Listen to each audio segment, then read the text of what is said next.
Thank you very much, and it's a pleasure to be here. I'd like to thank the organizers for the invitation. Okay, let me just first start off by acknowledging the people that did the experiment. So first of all, I would like to acknowledge Ayodeji Osuni on the left side there, and then several people there that I can't unfortunately point out. Senthil Krishnaswamy, Japingu, Erin Congdon, Alal Putayangut, Pawan Krishnamurthy, and Jan Lin. I would like to disclose that I'm an inventor on relevant patents to this talk that I'm going to give today, and those are assigned to NYU and licensed to Lundbeck.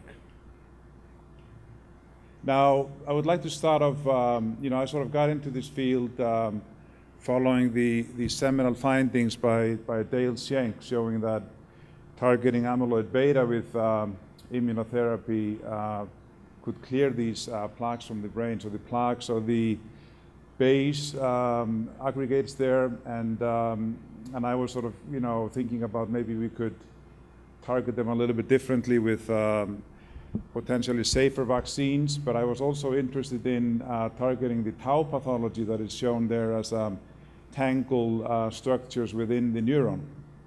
And this was, very few people were looking at tau with immunotherapy. I'm not aware of anyone at the time. This was in late 2000, early 2001. So I submitted an application, grant application in 2001 on targeting amyloid beta and then also targeting the tau lesions. And the idea behind targeting the tau lesions is that I needed to provide some rationale for this. And at this time, it wasn't known that tau aggregates were spit out from neurons that were then taken up by other neurons. So you couldn't really provide that as a rationale. But the only rationale that was possible to put in a grant application was that the antibodies would be able to get into the neurons. And I started looking into the literature, and there were actually several papers out there suggesting that there were low affinity antibody receptors on neurons, and this was mainly in the field of virology, showing then that these antibodies got in and were able to neutralize viruses. And this was enough to get the application funded, although the reviewers didn't really like the tau concept and thought that was not likely to work. We then, we continued the A-beta studies, and we didn't really have any funding to get those into clinical trials, but Dale and colleagues and Eli Lilly and other companies managed to do so. And unfortunately, that the outcome of the trials was that the targeting A-beta with immunotherapy was not very effective, at least when you start late in the process. And this is maybe not particularly surprising. It was certainly worth trying, but it's more likely that you need to start early in the process. And unfortunately, I can't point this out here, but you can see if you assume that the A-beta deposition would be the initiating factor, which it may not be in every case. We know that tau pathology can develop in young individuals. And we know also based on the pathological studies that have been done over the last 50 years or so that the degree of dementia correlates much better with the degree of tau deposition and loss of synapses than with A-beta deposition. Then you can sort of argue that it's maybe not that likely that you can do much about the degree of dementia if you target the A-beta pathology in the later stages. And by saying that, I mean when you already have some cognitive impairments. And this has been shown also in the recent imaging studies with A-beta, that when they have been able to follow the A-beta deposition with the PIP and other compounds, it's noticeable that the degree of dementia advances, whereas the A-beta pathology has stabilized. And simple explanation is just that the synapses make the A-beta, and then when you lose the synapses, you don't really have much production anymore. And it's not going to do much for you than clearing those plaques. But certainly you can argue that, well, you could clear these smaller aggregates, and that might still be helpful. But it's probably still late to do much about that at that stage. Now, because tau deposition correlates much better with the degree of dementia, I think it's more likely that you can affect the progression of the disease by targeting tau particularly at the time points when you already have clinical symptoms. Now, so the approach that I took when I was sort of starting this in 2000 was just to look at the whole tau molecule, and I knew that there were already plenty of tau antibodies out there that people had been using, and most of them were phospho-tau antibodies, targeting phosphosites that were either pathological or hyperphosphorylated in Alzheimer's disease.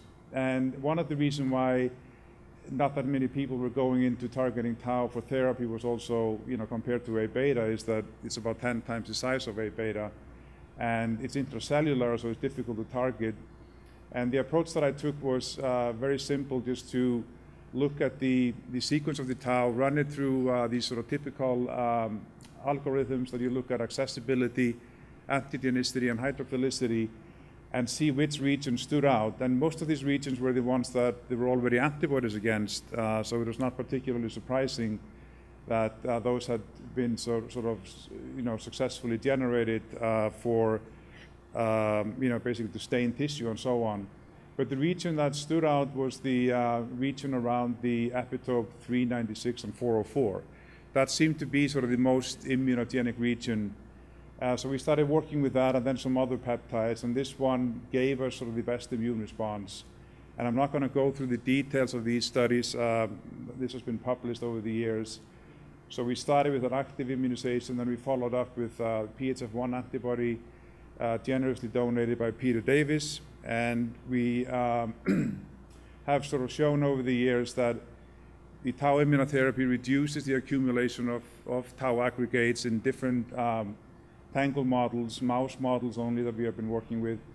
And we can see that it prevents and possibly reverses cognitive decline in these models. And it attenuates motor impairments in tangle models where the motor impairment is directly related to the tangle development in the brainstem and spinal cord.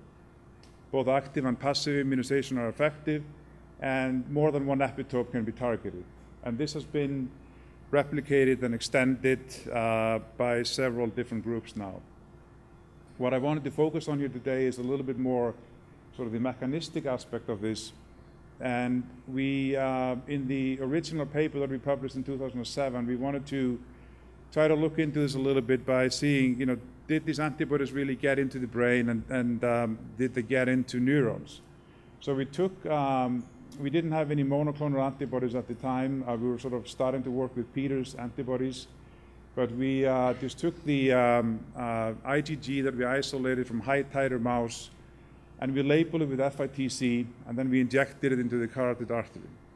And 1 hour later, we took the brain out, and we noticed that, shown on the panel in the top, that these labeled antibodies got into the brain, and they were what appeared to be binding to something inside the neuron. So the blue is just the nucleus of the neurons that is shown there. And we did not see this in wild-type animals, suggesting that their blood-brain barrier was not impaired. And we did not see this kind of a particular staining when we just used a normal IgG. So it appeared that it definitely got into the brain in the tangled mice, but was not necessarily associated with anything because it didn't have a binding partner. And then when we took these sections, shown here is just on A and D is the slices of the brain untreated, and then when we treat them with an antibody just to see, are these aggregates, the FITC labeling, is it really neurons that have tau pathology? We can see that they stained with a typical tau antibodies, PHF1 and MC1, and you can see the co-registration in the panel furthest to the right, suggesting that these antibodies are going into the brain, they're going into neurons, and they're binding to tau aggregates. We followed up on this in subsequent studies in brain slice model, looking a little bit more into where within the neurons these antibodies are located, and we noticed that they're in the endosomal lysosomal system. So this is just one particular example here, showing that they're in the lysosomes, and we have other data, biochemical data, and with different markers clearly demonstrating this. Now, we then developed our own monoclonal antibodies to study this in some more detail, And here are some examples. This antibody is against the 396-404 region, so it's sort of somewhat similar to PHF1. It's a very different antibody though. But feeding this into brain slice culture, so we didn't really have to go into animals and every time. You can use a little bit less of the antibody. So we basically are running this in brain slice cultures, and we see that these antibodies shown there in the red, they're able to go into the neurons. You can see that on the all the way to the on the right. The light is a little bit too bright, maybe. We noticed that some of them are in microglia, which is not particularly surprising, and we think that roughly about 10% maybe are in microglia, but in these tangle cultures, there's not a lot of microglial activation. So predominantly, these antibodies are neuronal, and we're not seeing them in astrocytes, and we're not seeing them in oligodendrocytes, shown on the bottom two panels. Another antibody that we have been working with is more conformational antibody, and that also is taken up. We see the same pattern, predominantly inside neurons, shown on the top panel. Some of them end up in microglia, as you would expect, that they will complex with some extracellular tau aggregates and are taken up, and nothing in astrocytes or oligodendrocytes.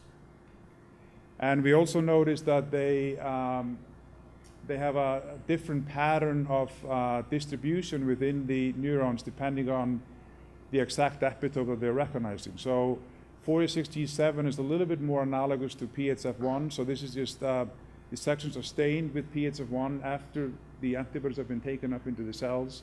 And you can see a better co-registration there than with the 6B2G12 antibody, whereas that antibody is more conformational, and you can see a better co-registration with MC1 staining with that particular antibody. So it depends on what the epitope is, what is being stained within the neuron. And again, it's analogous to the polyclonal response that we see that these antibodies are located in the endosomal system, shown in the top two panels, and in the lysosomes, eventually. So they're basically in the endosomal lysosomal system. We followed up on these studies by doing two photon imaging. So the idea initially was we wanted to be able to see these pathologies disappear. And we sort of started this out with thinking it may be necessarily through. We initiated by using FSB is a dye that Michel Goder's lab had shown over the years, at least a few years ago, and probably others, that it goes very easily into the brain. So it's a thioflavin, sort of a type of compound. It's a dye that binds to beta sheets, and it has a high propensity to bind tangles. So we're basically using that to label the tau aggregates in the brain.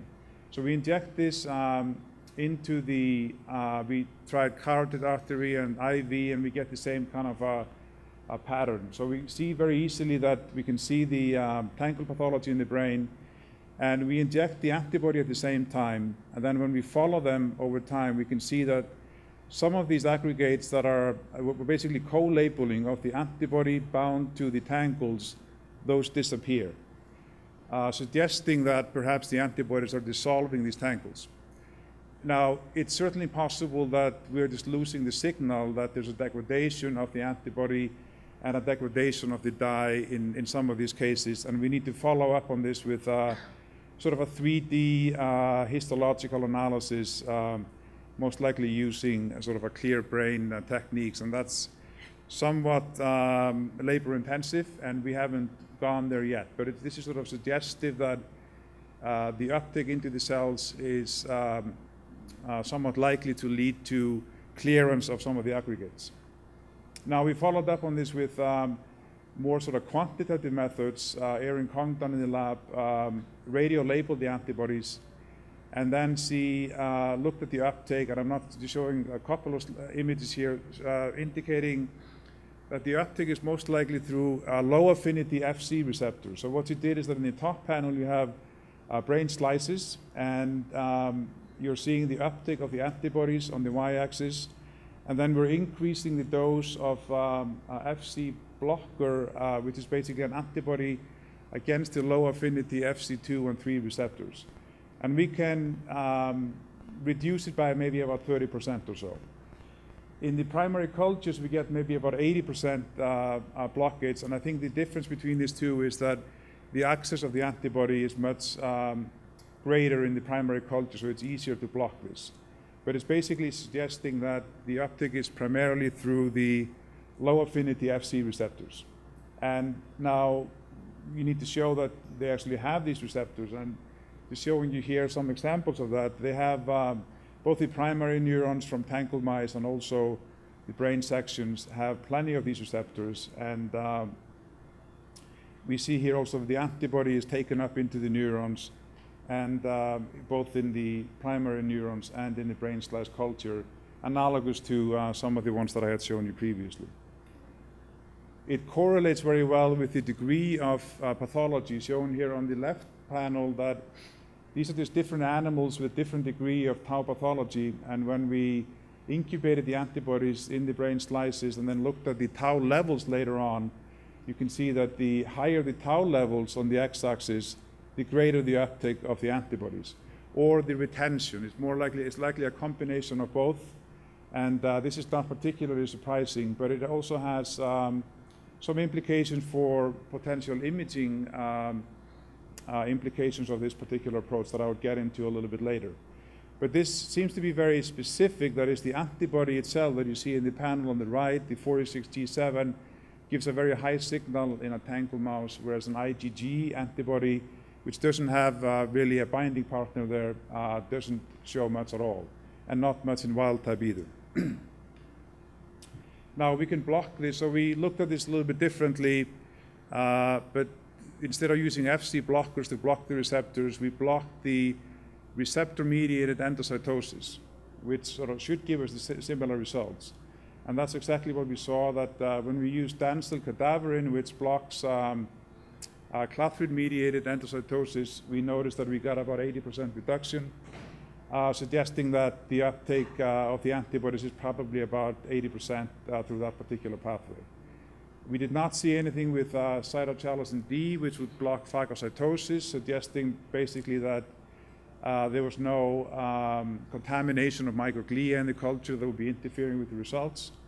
And very limited effect of Philippin-3, which is caveolin-mediated endocytosis.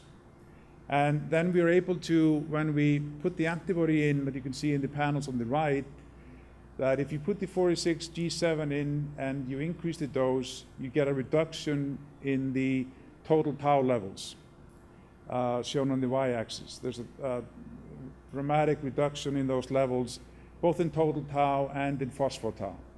Now this may not always play out in vivo, because this is more like an acute effect, and in the in vivo studies that we have done, we don't really see any effect on total tau levels. We only see it on the phospho-tau. But this is more like to bring home the point that these antibodies are able to affect tau intracellularly, at least under these conditions. And when you block this uptake, you prevent the effects of tau, suggesting that this is an intracellular phenomenon. Now, this is not to exclude extracellular clearance as well, because I think most likely both pathways are in play, and it depends on the antibody that you use, which pathway is more prominent. So we wanted to study that a little bit more, the extracellular component. So what we did is that we fed PHF, paired helical filaments, isolated from human brains, which is basically the building blocks of the tangles, and we added them to these primary cultures. So we're sort of allowing the cells to take up the PHF. And you can see that in the top panel, there's no antibody added, and they're taking up the PHF. Then when we do the same thing, but we put the antibody in 24 hours later, the antibody is able to go in, find the PHF, and bind to it, as you can see when you compare F and G. And when we co-incubate both, put them in at the same time, most of this results in complex formation that you can see in these big blobs that you can see, where the antibody is associated with the PHF outside. So this is suggesting that you can actually have both pathways in play, the intracellular pathway, at least for binding to the aggregates. This doesn't prove that the antibodies are actually clearing these aggregates, but we have some indication that they may actually be preventing the spread by complexing with the PHF inside. So I'm showing that here on the next slide. So what we did is that ARIAN-C added transgenic primary cultures on the left side of the chamber, and then they grow the axons through those grooves that are highlighted in B and shown in C, that this is basically tau that is in the axons that is going over to the other side. Then when you put a wild type cells on the other side and you throw PHF in on the left side, and then you just look at when does PHF show up on the right side. This is not very clear with this light in here, but basically what we're looking at in D, E, and F is that we're looking at PHF that has made it into the cells that are on the right side. That is, the only way for it to get there is that it has to have come from the synapses of the cells on the left being released and then taken up. And when we do this and we co-incubate, we put antibodies and PHF on the left side and see what happens. We can reduce the PHF that shows up on the right side by about 20%. This is the preliminary study with using only one dose, and we could certainly increase this if we play with the conditions a little bit. But this was the first experiment that we did, and we're sort of following up on this now.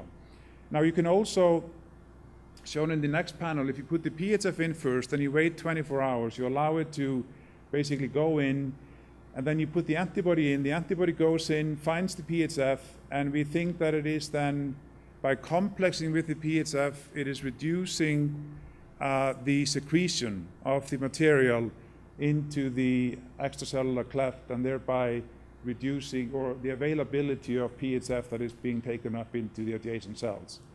So suggesting that you can actually prevent the spread by complexing the material intracellularly. We have used one of these antibodies in vivo, showing that it can prevent cognitive impairment, shown here in the radial R maze, in a closed field symmetrical maze where you can basically change the complexity of the maze, and you look at the number of errors, that is when the animals go into the wrong location. And also object recognition tests. So in all of these tests, the mice that received the antibody did much better, and we're talking about 13 injections over a 4-month period. Now, reduction in aggregates as well. So this is very analogous to what we had seen with the active approach in the past, and with PHF, one antibody from Peter Davis, although that was in a different model that didn't allow us to do cognitive testing.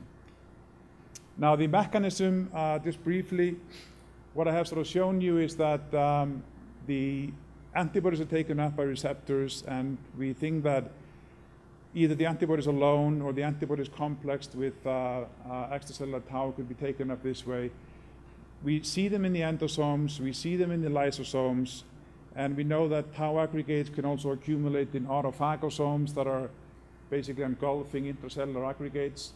We know that some of these are likely to burst, and we see some antibodies in the cytosol. If they are recognizing total tau, if they recognize normal tau, we see more of them dispersed in the cytosol. If they have a specific sort of pathological binding partner, we see much less of that. And we think that the antibodies are possibly disassembling the aggregates, so allowing lysosomal enzymes to degrade the aggregates. It's conceivable that some antibodies may promote seeding within the cells, which may be beneficial to some extent. At least, you could sort of hypothesize that it could reduce the spread of the pathology, which is what some of our studies indicate. We also think that the extracellular pathway is certainly valid and would then lead to microglial phagocytosis of the tau A beta complex.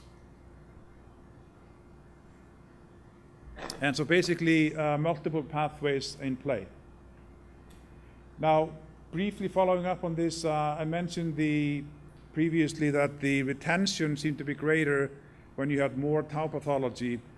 And we were sort of concurrently trying to develop some of these ligands into imaging agents and focusing on single chain variable fragments because they have very short half-life, probably likely to get into the brain more easily. And we would develop basically phage display libraries of several of the hybridomas and identified numerous binding partners for tau.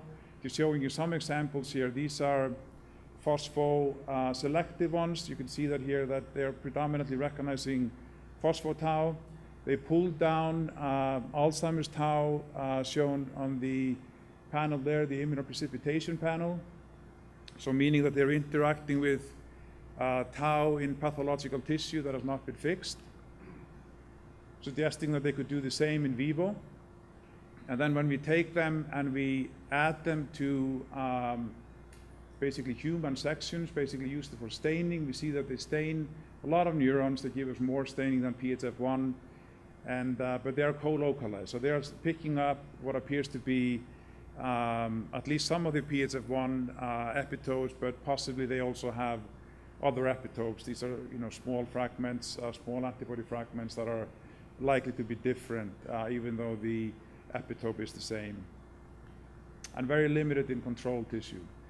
We then, in preparation for PET imaging, we started to use the IVIS imaging system. So it's an in vivo imaging system that allows you to detect fluorescent signal through the skull. And so what we did is that we just labeled the antibody fragments and antibodies with these near-infrared probes, and then we looked at the brains of these animals. Basically, the circles are what we're analyzing in the panel there on the right. And just showing you some examples, this is a tangle mouse with a P3ONL mutation, and these mice were injected into the carotid artery. You can see they were injected into the right carotid artery, and you can see the signal is predominantly on the right side of the brain. Another mouse, H-tau-PS1, different tangle mouse that doesn't have tau expression in the periphery like the P3ONL. We see it mainly in the brain, and then eventually it gets excreted out of the brain. And at this point, we didn't have the capability to do 3D imaging, but we were planning to do that in the near future. And very limited signal from wild-type animals. Just showing you the examples here that it's fairly stable over several hours. We sort of expected that it would probably disappear much more quickly, but that doesn't seem to be the case. And we have also been doing this IV, it's shown in the lower panel.